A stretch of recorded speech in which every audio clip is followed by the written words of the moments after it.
Selamat pagi God Lovers. Pagi hari ini, mari kita puji Dia dan sembah Allah yang begitu luar biasa dalam hidup kita.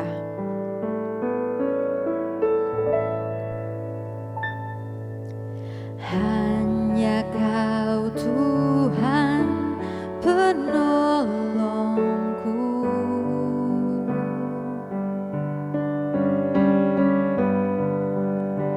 yang selalu setia bersamaku.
Shalom, saudara, selamat datang di Words from Heaven bersama saya Pastor Ragu Lewi, dan hari ini kita akan bicara tentang bakat terpendam. Suatu saat ada orang datang pada saya dan mengatakan bahwa dia pintar bernyanyi. Saya tahu persis bahwa memang orang ini ngeles. Orang ini sudah sering belajar menyanyi. Saya tahu bahwa dia punya hati yang tekun untuk bisa mempelajari tentang olah vokal dan olah suara dan olah pita suara yang biasa dipelajari oleh orang. Melihat dia melakukan begitu banyak hal yang ada hubungan dengan nyanyian, menunjukkan bagaimana dia sebenarnya begitu ingin agar dia bisa menjadi seorang penyanyi. Tapi pada waktu saya mendengar cara nyanyiannya dia, baru beberapa detik saya cuma bisa bilang bahwa ya bakat terpendamnya ini sebaiknya tetap dipendam, gitu maksudnya. Kan tampak setelah dilihat tampaknya entah dia merasa itu bakat terpendam atau memang sebenarnya tidak ada yang terpendam sama sekali. Dia hanya berasumsi dia punya bakat seperti itu. Nah, kenapa saya bahas hal ini? Karena ada begitu banyak orang merasa punya bakat terpendam, tetapi begitu kita cek bakatnya, kita melihat bahwa lebih baik dia tetap dipendam. Dalam arti lebih baik dia fokus sama yang lain aja, karena tampaknya apa yang dia lakukan sama sekali tidak menunjukkan bahwa dia punya bakat, seberapapun dia berusaha. Ini adalah contoh orang-orang yang menginginkan apa yang orang lain punya, tetapi dia tidak fokus sama dirinya sendiri. Matius 25 mengatakan bahwa setiap orang diberikan talenta sesuai kemampuannya dia. Artinya saudara bahwa Tuhan sebagai si pemilik talenta itu tahu persis setiap kekurangan dan kelebihan kita. Dia tahu siapa kita sebenarnya. Dan memang ada orang-orang yang mungkin secara talenta tidak terlalu banyak. Itu prerogatif Tuhan. Tetapi bukan berarti Tuhan tidak percaya dia.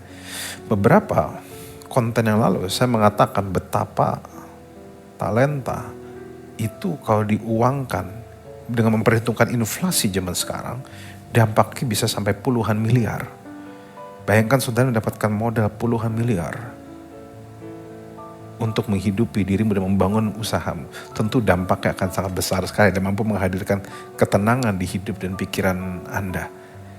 Nah, tetapi masalah muncul saat kita iri dengan miliaran orang lain dan lupa menggali miliaran kita sendiri. Itu yang menjadi problem.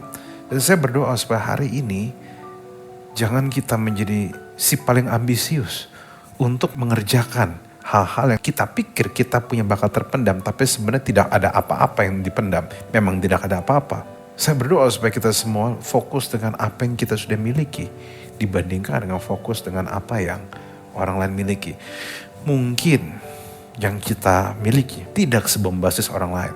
Tentu punya talenta di manajerial, tidak sebombastis punya talenta di matematika ataupun di musik ataupun di olahraga. Tapi bukan berarti itu tidak penting. Dia punya dampak yang luar biasa besar. So hari ini jangan fokus pada milik orang lain, tapi fokus dengan apa yang Tuhan sudah titipkan. Kejar kehendak Tuhan. Saya akan tutup dengan statement ini. Bagaimana Tuhan menciptakan kita menunjukkan bagaimana Tuhan ingin memakai kita. Tuhan tidak tertarik menggunakan apa yang Anda tidak miliki. So check yourself dan kau bisa tahu kira-kira Tuhan memakai Anda seperti apa. Mari kita berdoa. Tuhan, aku berdoa supaya ada pewahyuan yang baru dari setiap anak-anak yang mendengar bahwa kau tidak pernah tertarik dengan yang kami tidak miliki. Kau tertarik menggunakan kami sudah miliki. Dan kami tahu Tuhan bahwa kami tidak perlu iri, walaupun mungkin talenta kami atau bakat terpendam kami tidak sebombastis orang lain. Tapi kami sedang melakukan yang sesuai dengan apa yang kau bayangkan. Terima kasih Bapa atas kebaikan-Mu. Di dalam nama Yesus, amin. Silakan bagikan tautan ini dan semoga jadi berkat. Thank you and God bless you.